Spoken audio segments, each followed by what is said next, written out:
आता आपण परमपूज्य माताजी निर्मला देवी यांनी मुसळवाडी राहुरी येथे 22 फेब्रुवारी 1979 रोजी केलेले भाषण ऐकाल. योगांना माझे त्रिवार वंदन असो.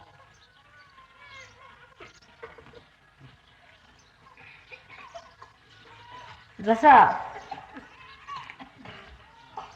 समुद्राला भरती यावी तसं माझ्या हृदयाला झालेलं आहे आणि शब्द खरंच कंठात दाटलेले आहेत.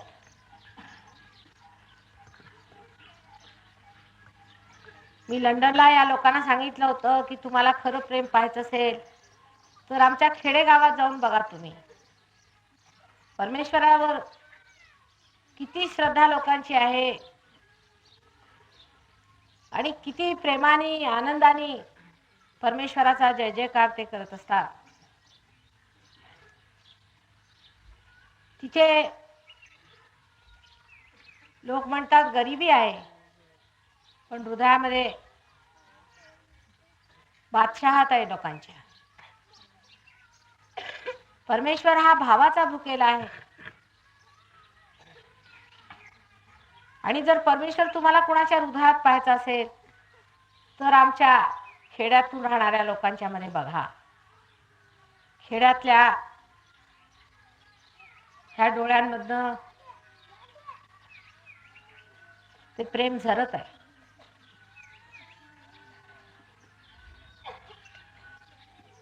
आपली भारतभूमी ही योगभूमी आहे असं आपण ऐकलंय.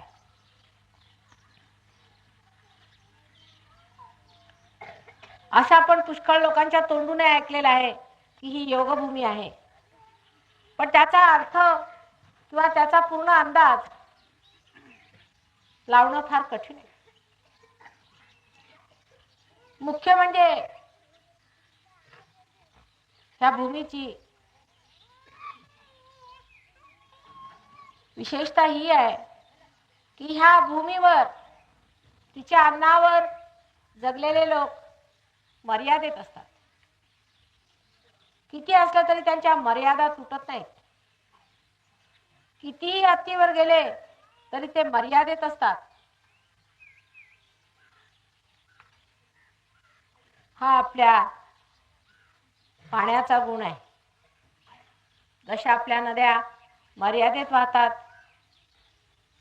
जशा प्रत्येक झाडाला सुद्धा त्याची मर्यादा असते, तशीच भारतीय माणसाला त्याची मर्यादा असते. ही आमची श्रीमंती आहे.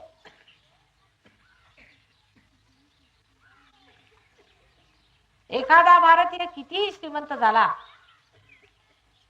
तरी सुद्धा त्याला लाज वाटेल मर्यादेबाहेर जायला. म्हणून पुष्कळ लोक म्हणतात की भारतामध्ये पुष्कळ ढोंगी लोक सुद्धा आहेत.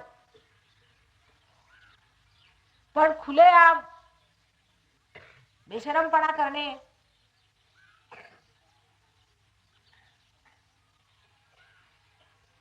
त्यापेक्षा ढोंगी पत्करणे म्हणजे निदान काही भीती तरी आहे त्यांना जगाची. आता आम्ही ज्या देशात राहतोय तिथे साक्षात नरक आहे. तुम्ही स्वर्गात राहता इथे असं म्हटलं तर तुम्हाला आश्चर्य वाटेल,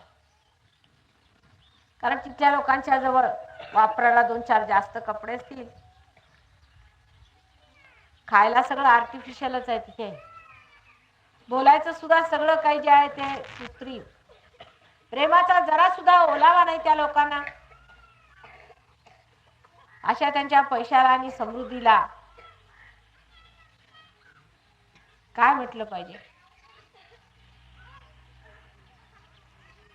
ज्यांच्याजवळ हृदयच नाही, ज्यांच्याजवळ आई पण नाही, जिथे वडील नाहीत, जिथे मुलं नाहीत, सगळी समाज व्यवस्था जिथे पूर्णपणे तुटलेली आहे, अशा नरकाकडे आम्हाला परमेश्वराने मुद्दामूनच पाठवलं असेल, कारण तिथेही कार्य करायला हवं. ही मंडळी आज इथे येऊन पावन झाली. माझ्या मायभूमीला त्यांचे पाय लागले. एकेकाळी यांनी आपल्यावर राज्य केलं होतं. आम्ही त्यांची पुष्कळ तैनात केली, आता त्यांना करू द्या तुमची थोडी बहुत तैनात म्हटलं,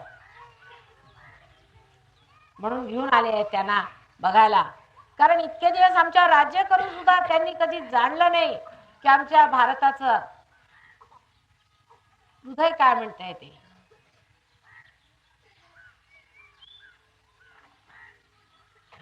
आमचं चरित्र, आमचे मोठे मोठे वीर आणि आमची मोठी मोठी अत्यंत मोठी विशाल अशी हृदय मंदिरे त्यांनी पाहिलेली नाही. त्यांना मी जेव्हा गोष्टी सांगते पद्मिनीच्या वगैरे, तर त्यांना आश्चर्य वाटतं की तुमच्या देशात तेवढ्या मोठ्या मोठ्या वीरश्री पूर्ण अशा बायका होऊन गेल्या. शिवाजी सारखे आमच्याकडे वीर झाले चरित्रवान, तर त्यांना फार आश्चर्य वाटतं. तो सारा इतिहास या देशाचा अनादिकालापासून चालत आलेला आहे. आणि त्याचबरोबर एक मोठी भारी धारा या महाराष्ट्रात तरी विशेष करून संतांची वाहत असेल, आणि ती वाहत राहिली आणि त्यांनी आमचा धर्म जागृत ठेवला.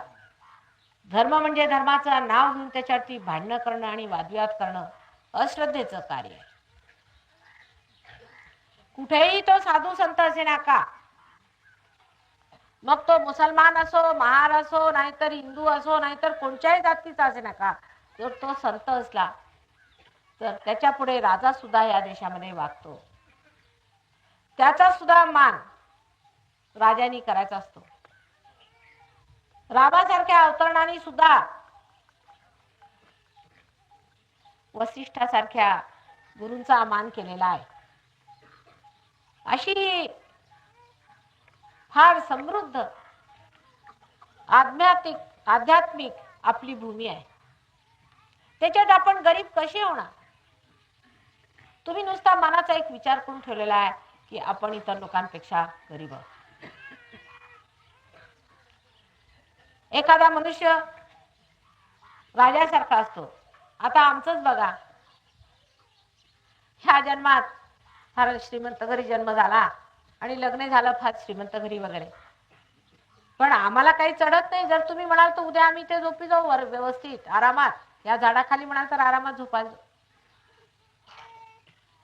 आम्हाला कशाची काही गरज लागत नाही. ज्याला गरज लागते तो कसला राजा?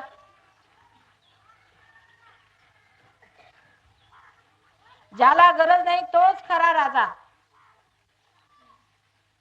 आणि तसं आपल्यामध्ये फार जास्त आहे. फारच कमी गोष्टीत सुद्धा समाधान मानून मनुष्य राहतो. त्या लोकांनी सुख मिळवलेलं नाही, आनंद मिळवलेला नाही. घरं त्यांची बुडाली आहे, त्यांचा समाज तुटलेला आहे. इंग्लंडमध्ये एका आठवड्यामध्ये 2 मुलं आई बाप मारून टाकतात. चांगली मुलं, कोणाला विश्वास वाटेल? आई इथं आहे का कुणी अशी? तुम्ही कुठेतरी ऐकलंय का? त्या पैशानी, त्या सत्तेने त्यांची दुध सोखून काढली. दगड झाले दगड. दगडाला कसला आनंद होणार?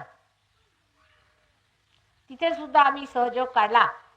रस्त्याने येताना आता कसली फुलं होती, तरवडाची फुलं पाहिली मी, तर ती कुठेही निघतात. तसं म्हटलं आमचा सहयोग आहे. खडकात सुद्धा फुलं निघाली. तिथे सुद्धा आमच्या सहयोगाने फार मोठं कार्य केलेलं आहे. पण हे खरे साधू संत आहेत हेही सांगायला पाहिजे. कारण तशाही सर्व परिस्थितीत त्यांना हे माहित होतं की पैसा आणि सत्ता हे काही सुखाचं समाधानाचं घर नाही. तेव्हा त्याच्यातनं काहीतरी दुसरंच असलं पाहिजे आणि ते शोधून काढलं पाहिजे. कारण हे पराकोटीला पोचलेला ऐश्वर्य सुद्धा जर सुख देऊ शकत नाही, तर ह्याच्यात काही राम नाही हे त्यांनी ओळखलं. आणि त्यानंतर त्यांच्या मनात असे विचार येऊ लागले की आम्ही या संसारात आलो तरी कशाला? सकाळी उठायचं, खायचं, प्यायचं, फिरायचं, मौज करायची आणि मरायचं, हे का आमचं आयुष्य आहे? आणि तरी काही आनंद वाटेना. हे संत आहेत पूर्वजन्मातले, ते त्या देशात जाऊन जन्माला आले. मला वाटतं जे इकडे पूर्वी राज्य करते होते ते आता इकडे परत आलेत राज्य करायला. आणि हे संत आपले तिकडे पोचलेले आहेत जे परमेश्वराला शोधत आहेत. तेव्हा जेव्हा अशी गोष्ट सुरू होते तेव्हा प्रत्येक ठिकाणाहून काहीतरी नवीनच निघालं पाहिजे. तर इथून हे पुष्कळशे भामटे तिथे पोचले. आपले गावगाव फिरतात. भामटे अगदी प्रत्येक गावात असतात. त्यांचं नाव गुरु साधू अमुक तमुक काहीतरी करून गरीब भोळ्या बाबड्या लोकांना फसवत असतात. देवळात बसून चला 5 आणे घाला, असलं तर 1.25 रुपये घाला, असे प्रकार करून साध्या भोळ्या लोकांना ठगवून ते जिवंत राहत असतात. पण आपल्याकडे रूढी इतकी जमलेली आहे की अशा कुचकाम्या रूढींना सुद्धा आपण फार मानतो. ती रूढी उत्तम आहे, ती परंपरा उत्तम आहे, जी एक पायरी सारखी तुम्हाला वर घेऊन जाते. त्या धर्मांधतेला सहयोगाने आवाहन दिलेलं आहे. जो खरा पट्टीचा असेल तर आमच्या समोर उभे राहा म्हटलं. मी पुण्याला त्यांनी सांगितलं की माताजी काही ब्राह्मण नाही, तर आम्ही काही त्यांना जागा देत नाही. मला काही या लोकांनी सांगितलं नव्हतं. म्हटलं तुम्ही पट्टीचे कोण कोण ब्राह्मण आहेत माझ्यासमोरून उभे राहा बरं. सगळे असे करायला आले. अहो म्हटलं हे काय आवरा की तुमचं ब्राह्मणत्व चाललंय कुठे. तर म्हणे माताजी तुम्ही शक्ती आहात म्हणून आम्ही असे थरथरतोय. म्हटलंय बघा सगळे बसलेत, कुणी थरथरताय का? हे तुमच्या शेजारी 2 माणसं थरथरतायत ना. तर म्हणे हो हे थरथरताय. म्हटलं विचारा कुठून आले? ते ठाण्याच्या पागलखानातून आलेत. म्हटलं हे जे डोक्यात तुम्ही आपल्या भूत भरून ठेवलंय की तुम्ही काहीतरी फार विशेष आहात, हा अहंकार, ही अनधिकार चेष्टा तुमची. खरे ब्राह्मण असले तर आम्ही तुमचा मान करू. ब्रह्माला जाणणारे तेच ब्राह्मण. आजचे जे सगळे सहयोगी आहेत हेच खरोखर ब्रह्माला जाणारे द्विज आहेत.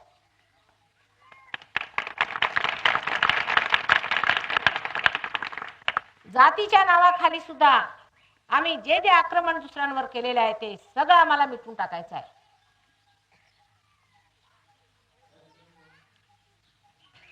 तुकारामांनी फार प्रयत्न केले. चोखामेळ्यांनी कितीतरी अभंग म्हटलेली आहे. अभंगाच्या वेळेला आपण तसं म्हणतो, पण ते मनातल्या डोक्यातनं जात नाही आपल्या. सहयोगामध्ये जो खरा साधू संत असेल, जो पार होईल, ज्याला आत्माची ओळख होईल, तोच उच्च मानला जाईल. मग तो जातीचा कोणी असे ना. जन्मानी कोणाचीही जात होत नाही. पुनर्जन्मानी जात होते पण जन्मानी होत नाही. तुमचा पुनर्जन्म झाला म्हणजे तुम्ही सर्वात उच्च प्रतीचे आहात.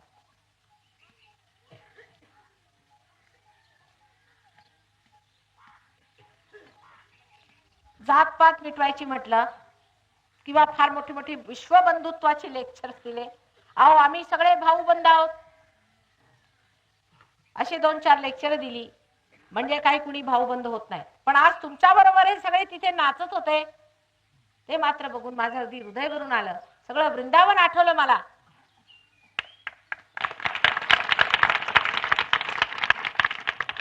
जशा गवळणी आणि गोप नाचत असत तसेच आज हे इंग्लंडहून आलेले लोक सुद्धा तुमच्या बरोबर आनंदाने मोदाने नाचत होते. हे कधीतरी शक्य झालं असतं का सहयोगाशिवाय? तुम्ही तरी विचार करा. हे साहेब लोक, दुसरा एक नमुना निघालेला आहे तिकडे, हरे रामा हरे कृष्णा म्हणून.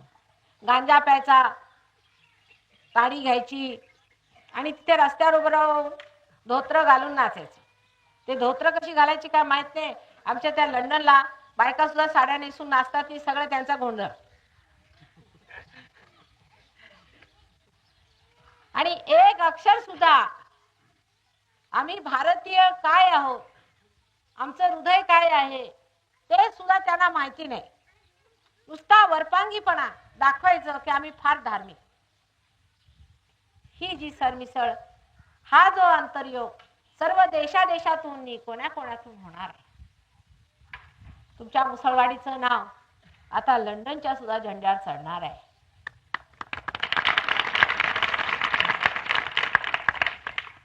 हा जो अंतर्देशीय सहयोग आपण साधणार आहोत. आणि जी आपली भारतीय संस्कृती इतकी उच्च स्थितीची आहे, तिचं खरं स्थान सर्व जगाला जर पटवून द्यायचं असलं तर सहयोगामध्ये पार झालं पाहिजे. पण आपण मूर्खासारखा आपल्या संस्कृतीचे खूप आबाडे काढून ठेवलेले आहेत. म्हणजे इथपर्यंत आहे की शिवाचं जे काही पूजन करतात ते विष्णूच्या पूजनाच्या लोकांशी बोलत नाही. म्हणजे ते शैवाईट झाले, ते वैष्णवाईट झाले, मग अमुक झाले, मग ते तमुक झाले. म्हणजे परमेश्वराचे सुद्धा वाबाडे काढायला आपण कमी नाही केलेले शहाणपणामध्ये.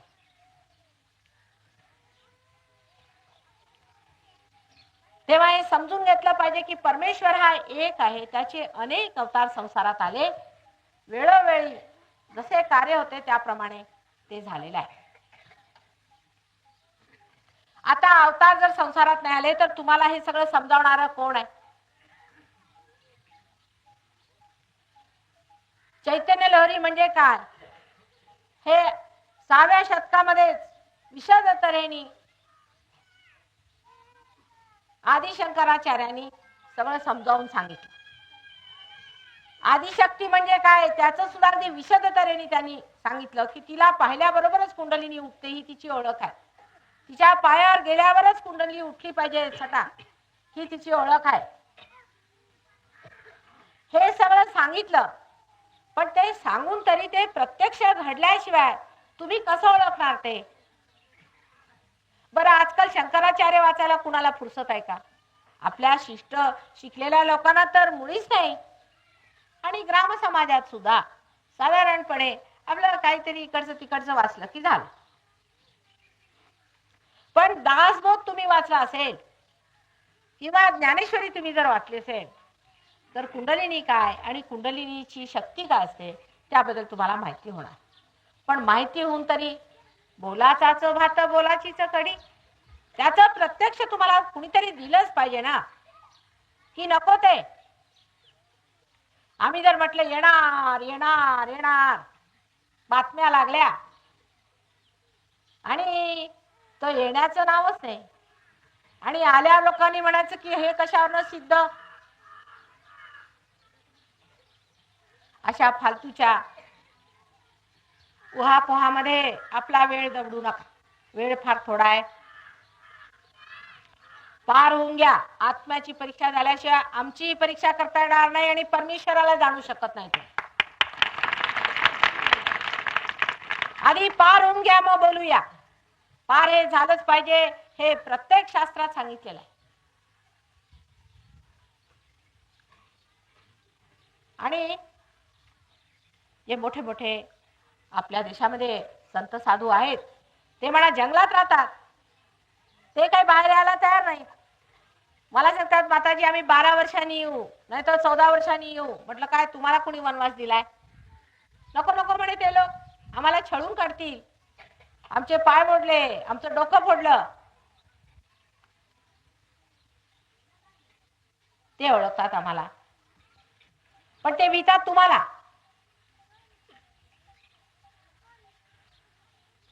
तुम्ही जेव्हा पार व्हाल आणि जेव्हा तुमच्यात चैतन्य लहरी वाढतील तेव्हाच तुम्हाला कळेल की खरा साधू कोण आहे आणि खोटा साधू कोण आहे. तेव्हाच तुम्हाला कळेल की मुसळवाडीमध्ये जे क्षेत्र आहे फार मोठं, हे खरं आहे की खोटं आहे? हे दगड दिसतात, हे दगड आहेत की पृथ्वी मातेनेच काहीतरी विशेष तुम्हाला दिलेलं आहे, हे तरी कसं कळणार? जोपर्यंत तुमच्यात व्हायब्रेशन्स येणार आहेत. हे स्वतः आदिशक्तीचं स्थान आहे तुमच्या इथे निघालेलं, म्हणून मुसळवाडीचं फार महत्व आहे.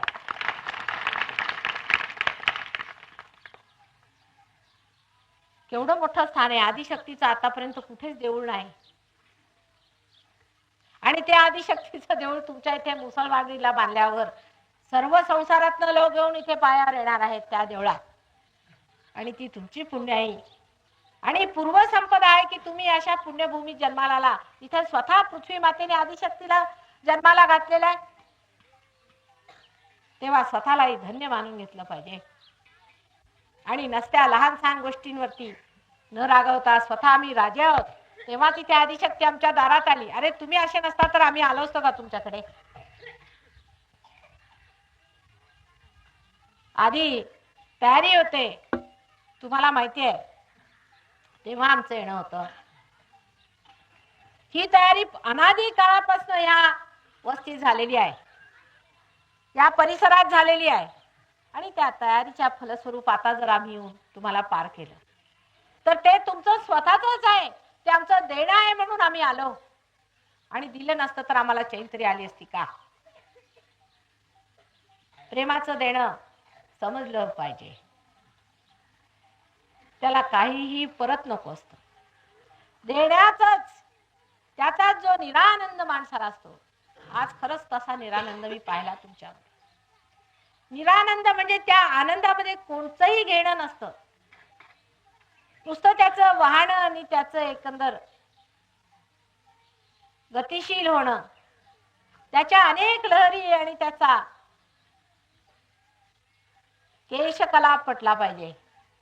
तो नुसता बघत राहायचा आणि त्या आनंदात विरघळून जायचा. असा निरानंद जो की सहस्त्रारावर माणसाला मिळतो, असा निरानंद आज आम्ही पाहिला उफाळत होता. असं सहयोगामध्ये तुम्ही शहाणपण धरून आणखीन आत आपल्या खोलात उतरा.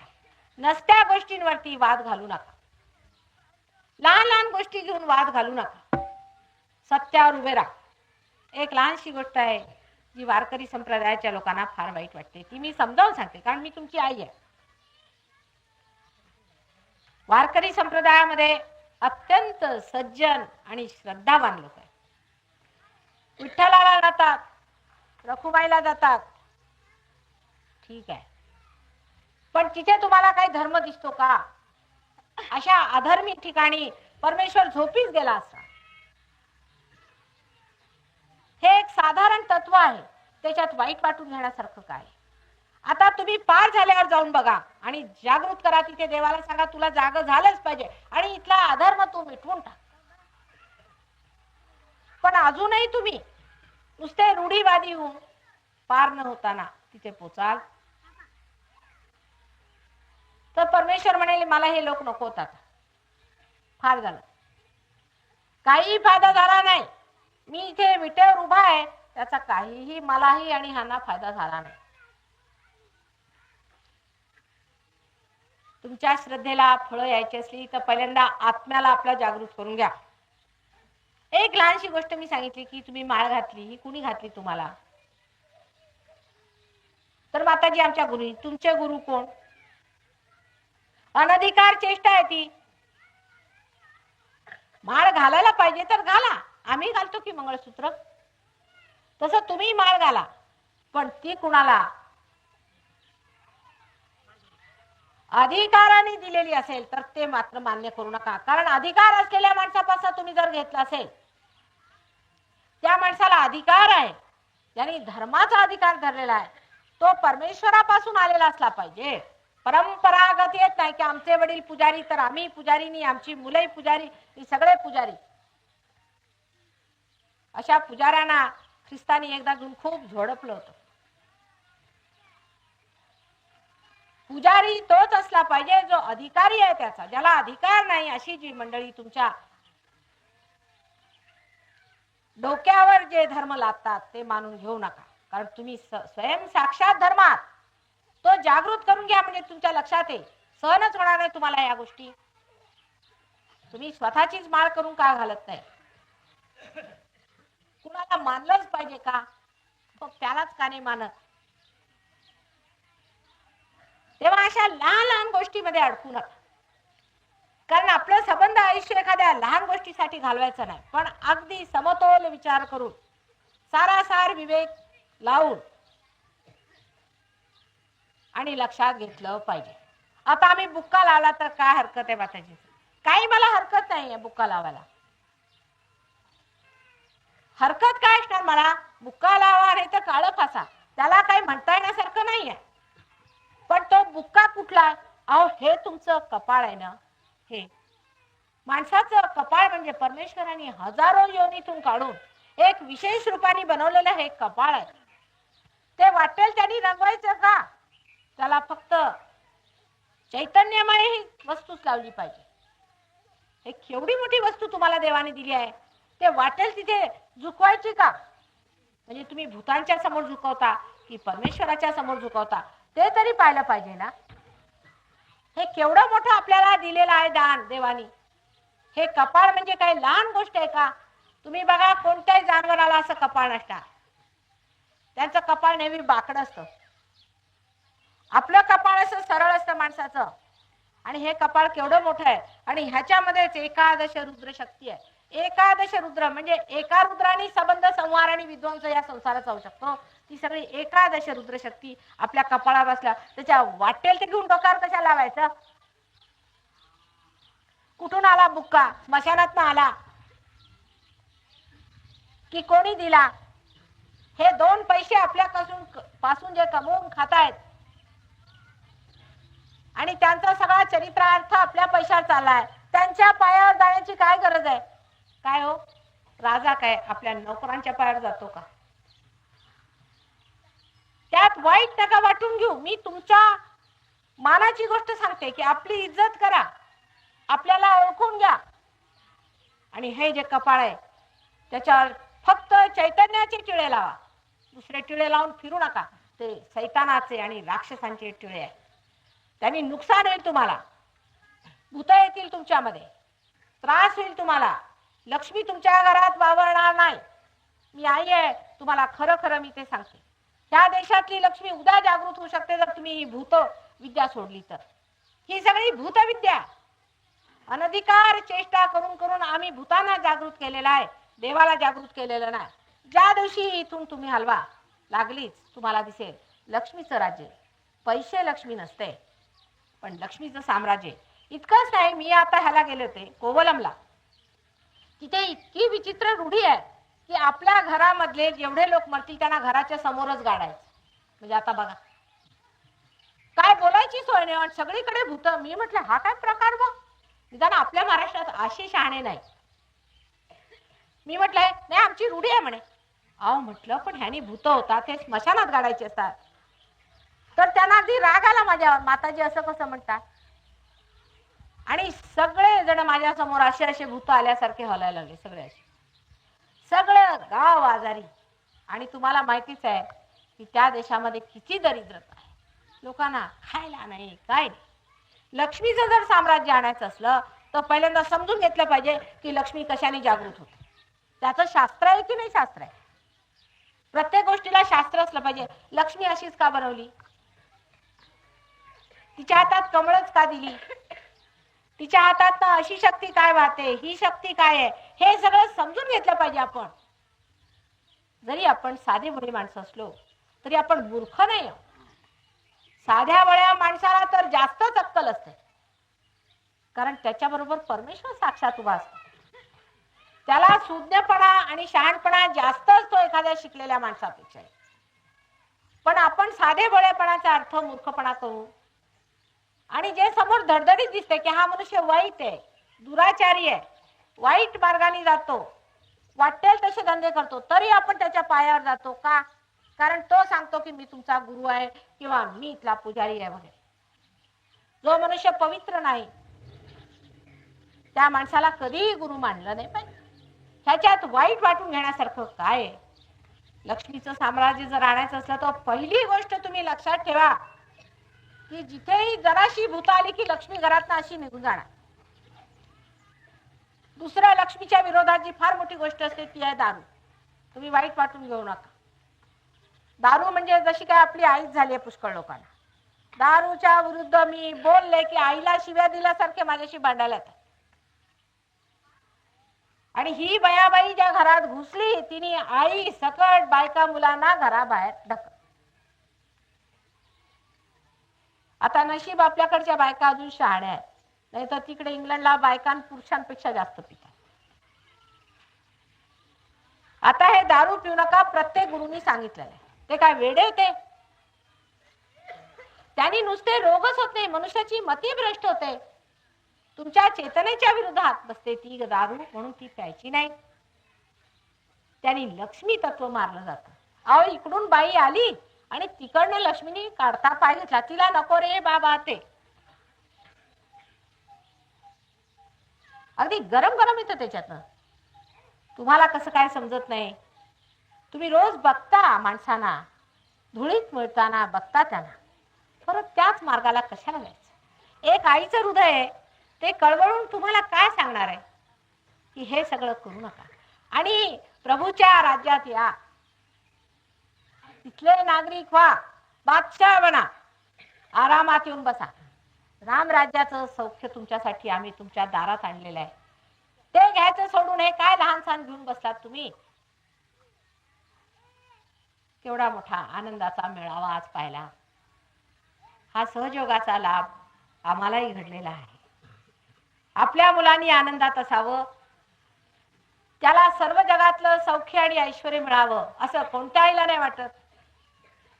फरक एवढाच आहे की आमची हजारो मुलं आहेत आणि करोडोनी आहेत आणि सगळ्यांच्या बद्दल असं वाटावं असं आम्हाला वाटतं. साऱ्या मानव जातीला हा आनंद परमेश्वराचा मिळावा असं आम्हाला वाटतं. हाच एवढाच एक फरक आहे. आणि अत्यंत आनंद वाटला की आईचं तरी आजकाल कोण एवढं कोण कौतुक करतंय. ह्या कलियुगात, ह्या तुमच्या गावात आज तुम्ही आम्हाला एवढा मान दिला, हे सुद्धा फार एक मोठं आहे आणि त्याचा आशीर्वाद सुद्धा फार मोठा आहे.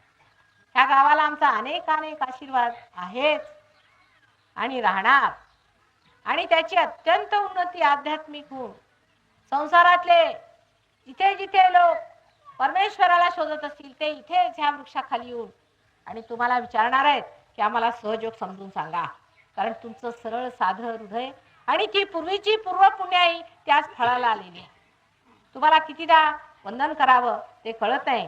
फक्त एकच गोष्ट सांगते की एकदा कृष्णाला भेटायला नारद गेले सकाळच्या वेळेला, तर रुक्मिणी म्हणाली आता जरा तुम्ही बाहेर या, विठ्ठल जरा आमचे जरा ध्यानात आहेत.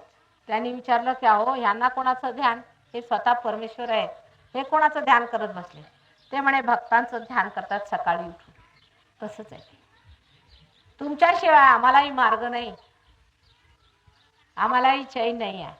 अनेकदा आम्ही येऊ, अनेकदा तुम्हाला भेटू. बाकी तुम्हाला काही जर त्रास असला तर आम्हाला सांगावा. आम्हाला तर कुणीच मुसळवाडीतून पत्रही लिहित नाही लंडनला.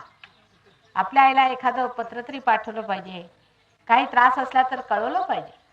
मी उत्तर पाठवू अथवा न पाठवू, पण ते माझ्या लक्षात आणून दिलेलं बरंच. म्हणून सगळ्यांना आज सांगते की आता मात्र सगळ्यांनी मला पत्र लिहिलं पाहिजे आणि आपल्याला काही त्रास असला तरी तो सगळा त्या पत्रात लिहून कळवायचा की आई आमचं हे नाही ते नाही, हे ठीक करा. माझं अगदी बारीक लक्ष असतं, हे तुम्ही बघा, फार बारीक असतं आणि त्याचे अनेक अनुभव लोकांना आलेले आहेत. तेव्हा मी तुमची आई आहे आणि जन्मदात्री आई आहे, कारण मीच तुम्हाला पुनर्जन्म दिलेला आहे. तुमची कुंडलिनी माझ्याच मुळे आज तुम्हाला छेदून गेलेली आहे आणि ती जी तुमची आई आहे ती माझंच एक अंग आहे हे जाणून तुम्ही मला कोणताही त्रास असला तरी त्याबद्दल लिहावं आणि माझा तुम्हाला पूर्ण आशीर्वाद आणि प्रेम आहे. हे सुद्धा आईने कसं म्हणायचं हे मला समजत नाही.